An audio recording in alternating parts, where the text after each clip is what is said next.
estamos de volta com o nosso programa Brasil Cristão de hoje. Tem dois convidados ilustres aqui, porque um já é sacerdote há 54 anos e o outro vai ser sacerdote, com a graça de Deus, né? Cônigo Magalhães e o Carlos Roberto, que estão aqui para falar do nosso tema de hoje, vocação sacerdotal. Estamos no mês de agosto, mês das vocações, e não podemos deixar de falar desse assunto. Agora nós vamos ver quem está no mural dos sócios.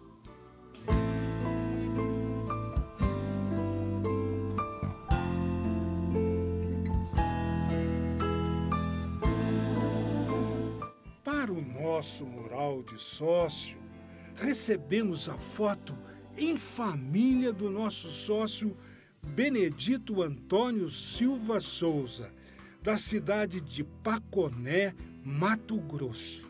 Que Deus abençoe você e toda a sua família e nosso muito obrigado. Seja um sócio evangelizador você também. A associação precisa de você.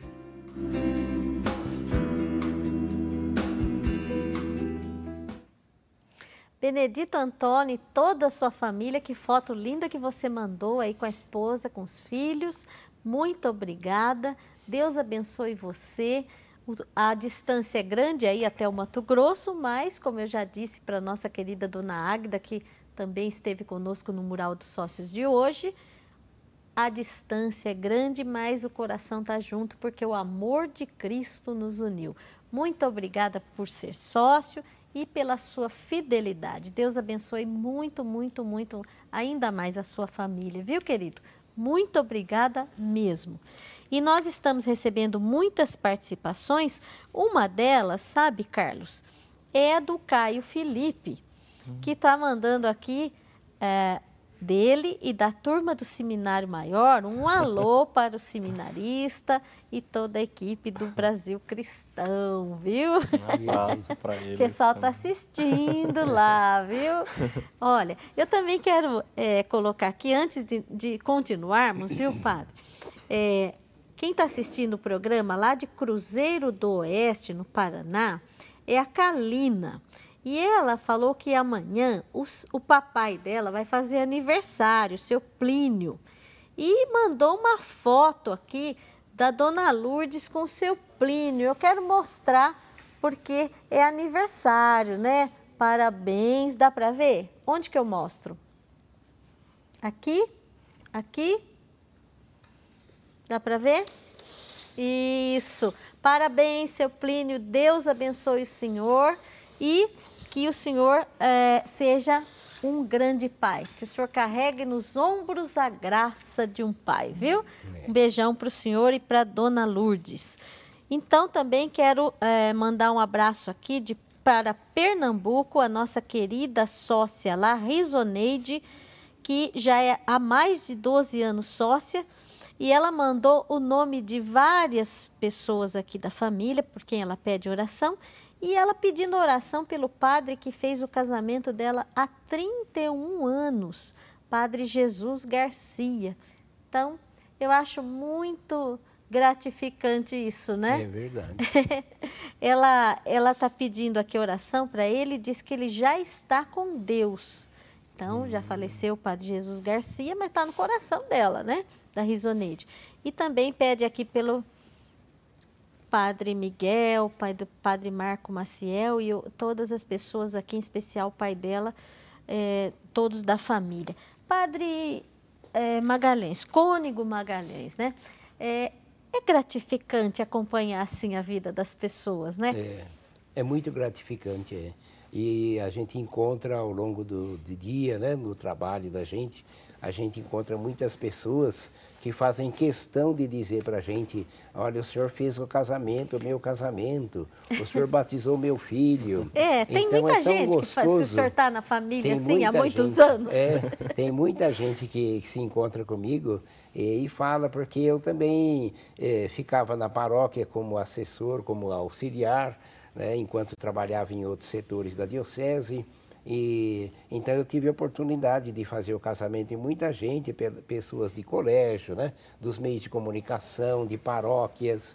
Então é muito gratificante para a gente, né? Saber, às vezes a gente vê que são crianças, mas que são até mais idosos, né? Então a gente vê, olha como passou o tempo, né? Como eu caminhei também bastante, né? Mas é bonito isso, né, padre? É bonito, traz muita Deu a alegria primeira para a gente. comunhão, aí a crisma, aí o casamento, e vai vendo a vida passando, né? Outro dia eu fui fazer um culto ecumênico junto com um pastor, né, numa instituição. Aí uma senhora, uma funcionária, veio com a fotografia lá do Colégio Ave Maria, quando ele fez a primeira comunhão. Aí eu com todas as meninas lá da primeira comunhão, né?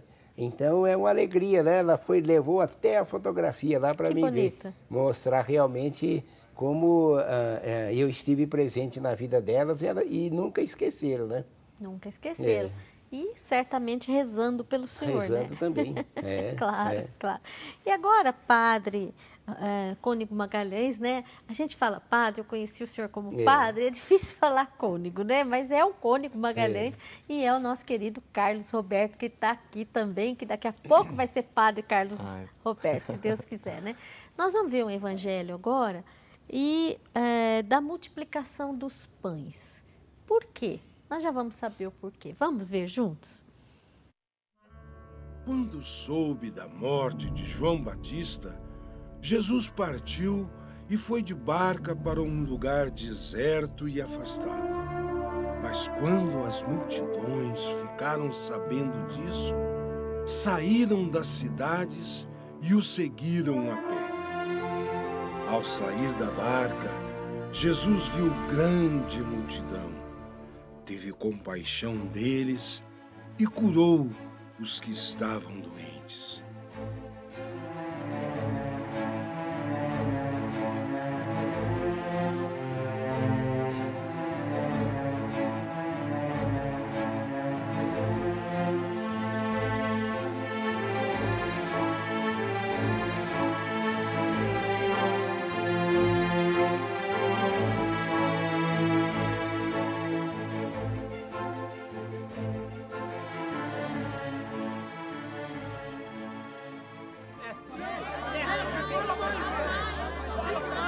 Calma, meu povo, calma. Tenham paciência. Mestre, o senhor tem que... Mestre, este lugar está deserto e a hora já está adiantada.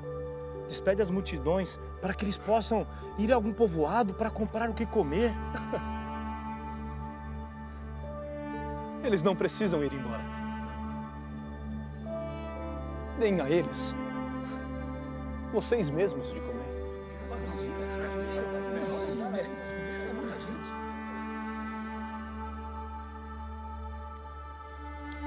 Mas nós só temos 5 pães e 2 peixes. Pois bem, tragam aqui.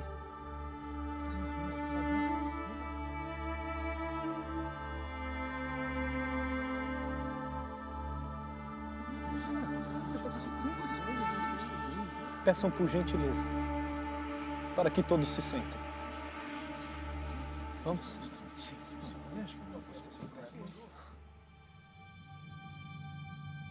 Jesus pegou os pães e os 2 peixes, ergueu os olhos para o céu, pronunciou a bênção, partiu os pães e os deu aos discípulos. Pai, eu te agradeço por esse pão e por esse peixe, fruto do trabalho da mão dos homens. Te agradeço e te ofereço por ter nos dado este alimento.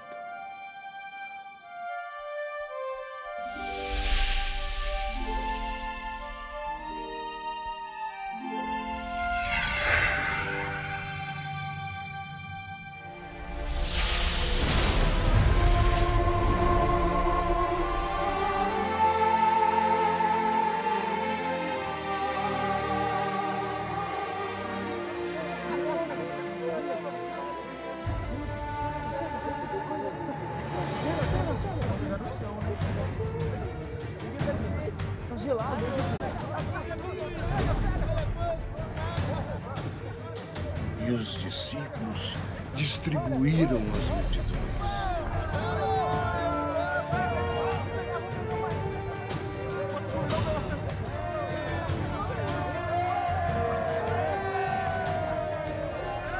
Todos comeram e ficaram satisfeitos. E ainda recolheram 12 cestos cheios de pedaços que sobraram.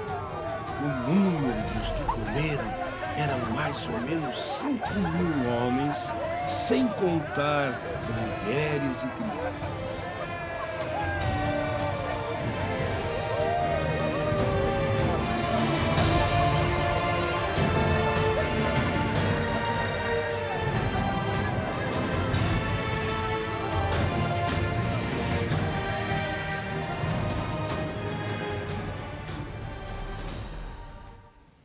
Alegria do povo recebendo o pão.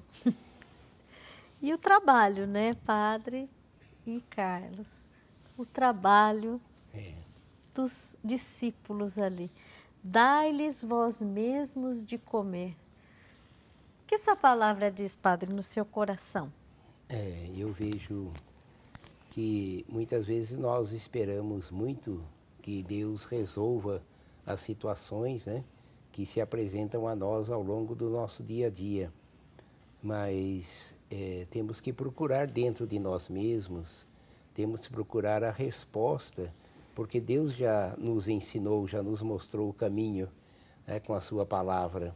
Primeiro tem que procurar dentro de nós mesmos qual é a resposta. Eles quiseram colocar no ombro de Jesus a solução para aquela situação daquele momento. Mas Jesus mostra a eles que precisa da participação deles.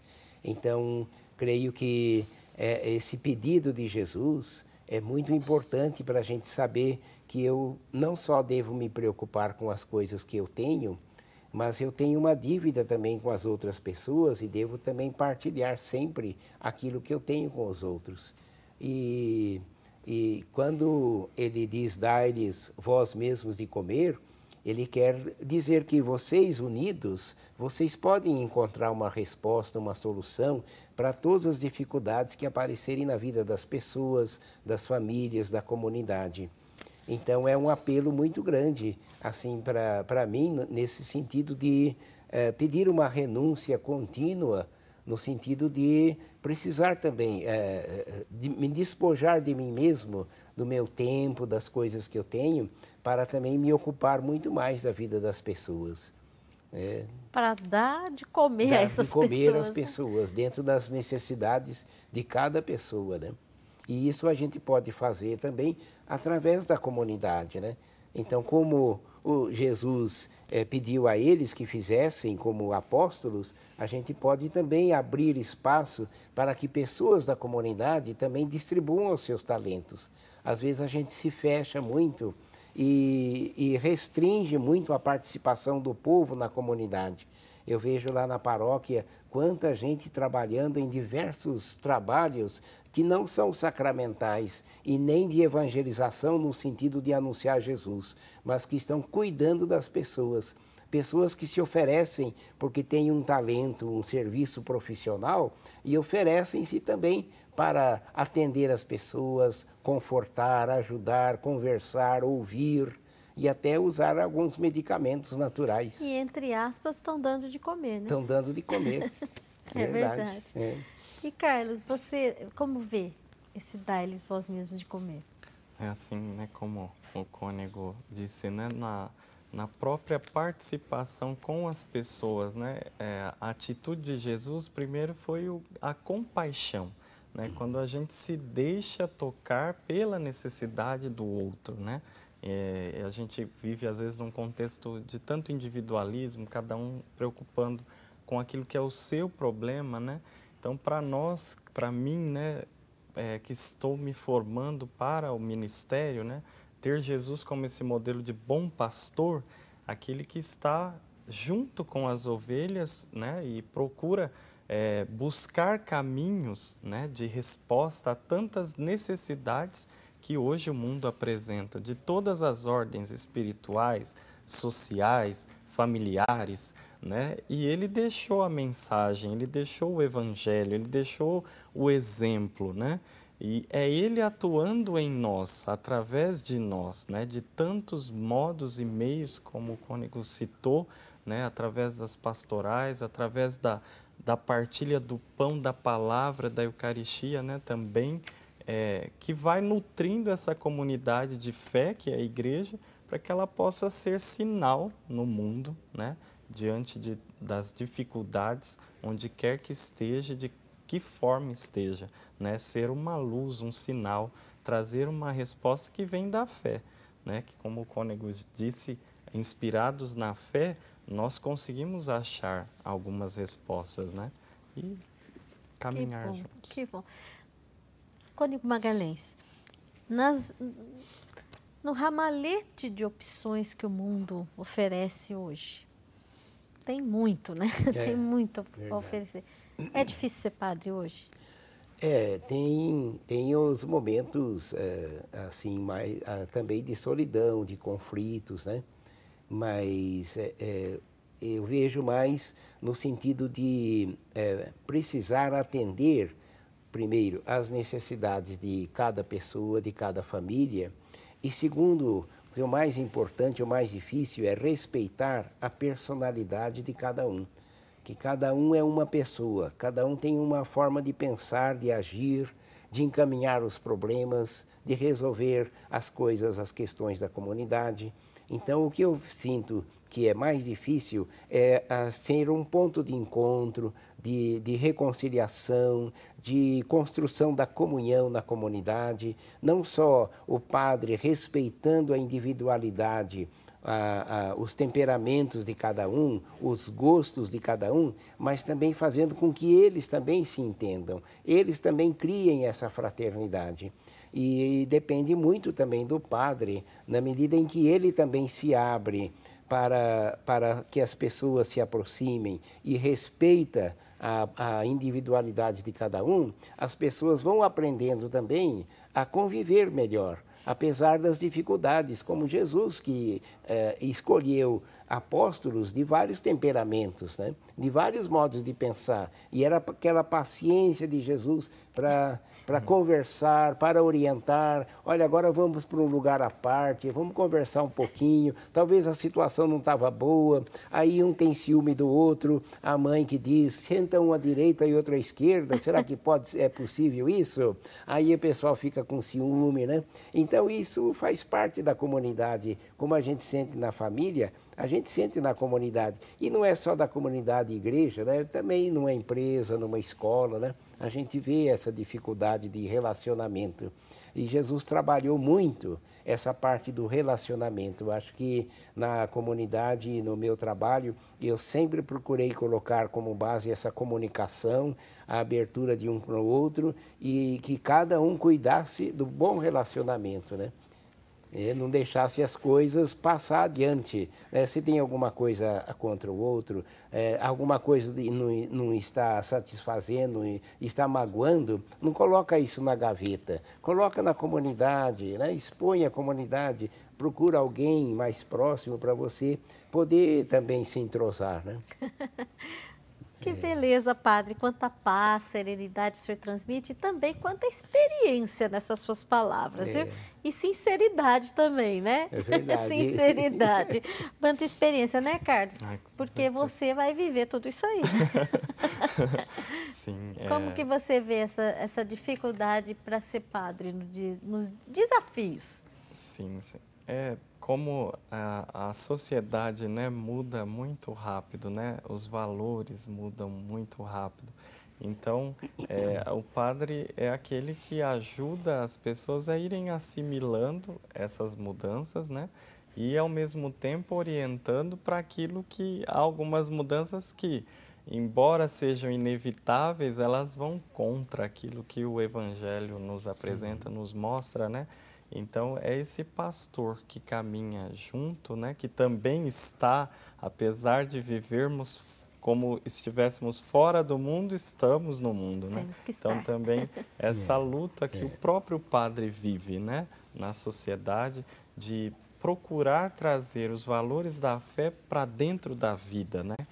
Ajudar as pessoas, né, a serem luz e presença de Deus no trabalho, na escola, na família, né? Então, através da palavra, através da inspiração que o próprio Cristo dá no Evangelho, o padre com o povo, eles vão construindo, né, este caminho, né, de discernimento, procurando ver quais são os sinais que os tempos vão mostrando e sabendo escolher, né, fazer opções, né? Hoje nós temos muitas opções e nem sempre elas são as melhores, né? Então o padre também, como esse conselheiro espiritual, pastoral, é isso que precisa ajudar as pessoas a ir olhando aonde há os perigos, né? Onde elas podem se perder. Se é. Né?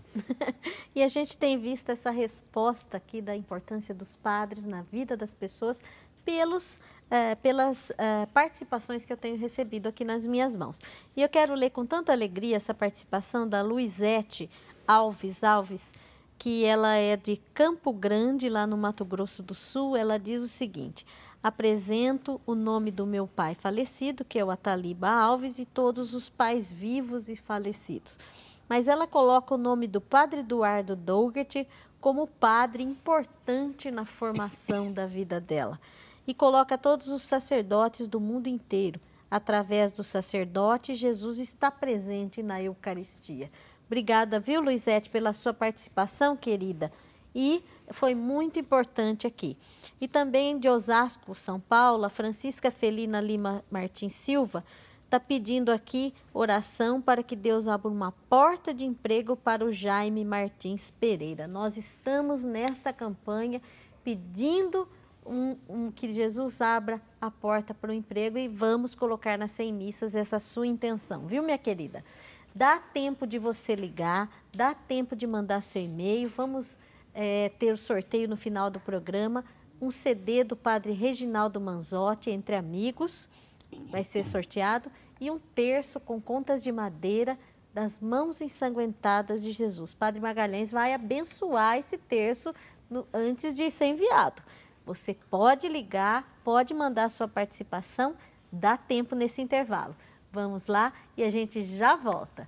Brasil Cristão é o seu programa. Até já.